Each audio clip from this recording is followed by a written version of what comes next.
Round two, we ran out of time. You know, we covered Obama, we covered the Queen taking over Canada today. Yes, it's in Reuters, we're not kidding, showing she rules. When it finally comes down to her being thrown out, she says, I rule, boom, Parliament, you're gone. Huge, so when we rebroadcast coming up, you'll hear that the first hour.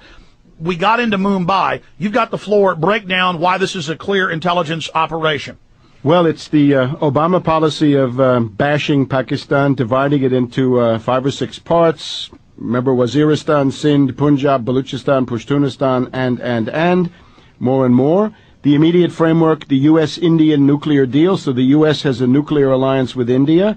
On the other side, the urgency to get out there and stop the Pakistani-Chinese alliance, which is building up. You've also got... That's right. They were getting friendly, making deals for the first time in decades, just magically. Oh. So that's got to be stopped. The other thing is the Pakistani military, fed up with the constant Obama policy, because Obama's the one who demanded it, the bombing and killing of Pakistani civilians by these predator drones in the northwest area. I mean, imagine. Suppose they came around here and started killing people.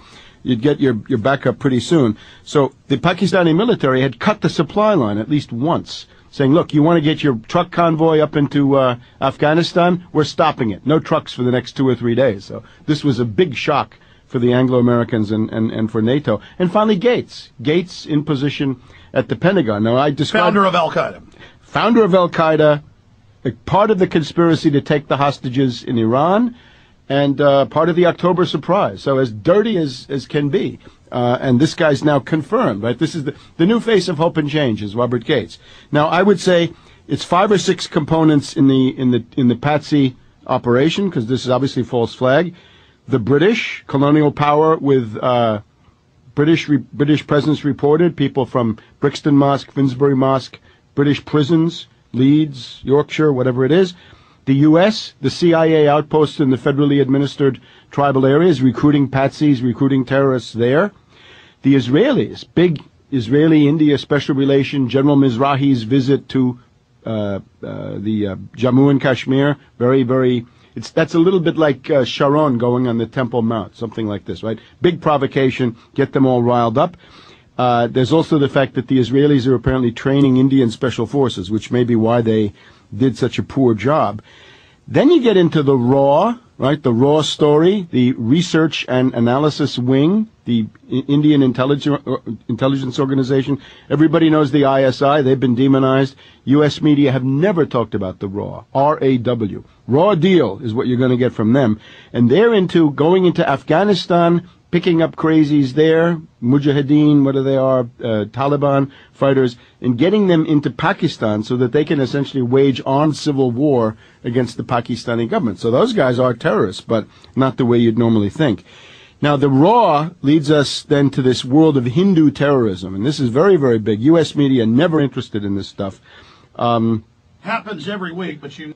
Happens every week. But you never hear about it. In particular, the guy that you're mentioning, right, I think this guy, Karkare, the anti-terrorism boss of Mumbai, I think is a hero of our time. Who busted a Hindu extremist group army captain really staging the last train bombing, blaming it on Muslims. Right. So he goes in there with his commanders. They all get killed in the first minutes. It's clear that there were snipers who were given the specific task of eliminating Karkare and 3, 4, 5 of his closest associates. Because he'd been on the news saying the government's staging the terror.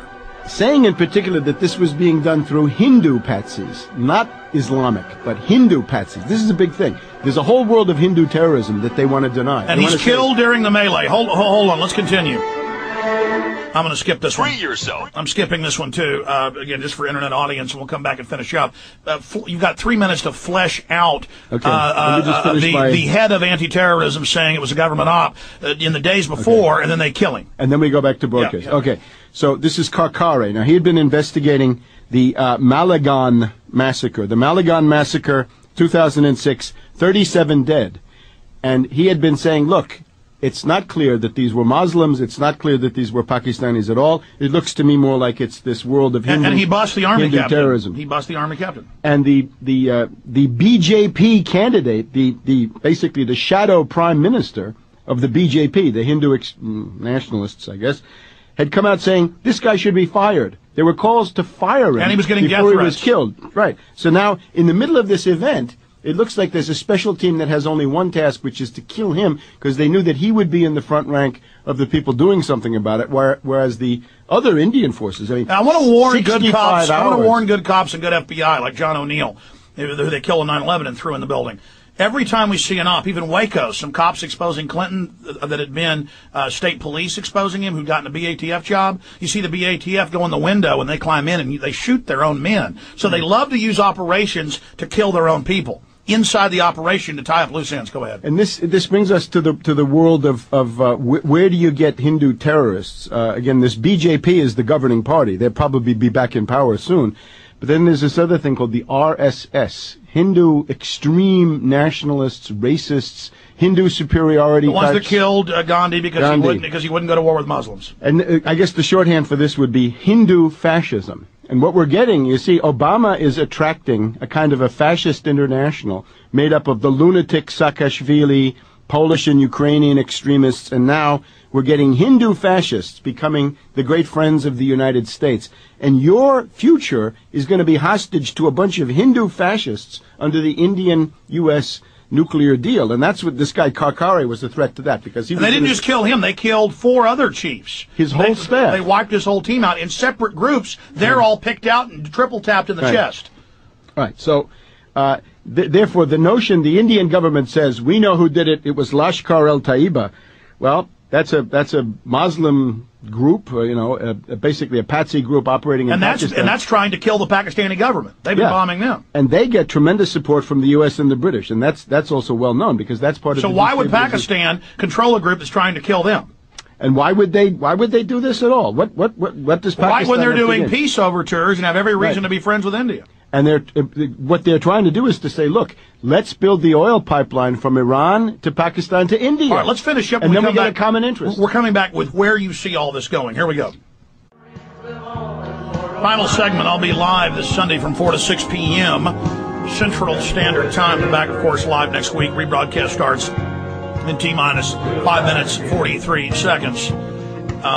Webster Tarpley is going to be with me here this weekend until tomorrow, doing some interviews for the Obama film that we are making and about the financial collapse. We're going to go do interviews at the new office after this. One of the last shows here in the old office. You get to see both. We appreciate you being down here, Webster. It's a pleasure. Thank you. You bet. And, of course, your book's available everywhere.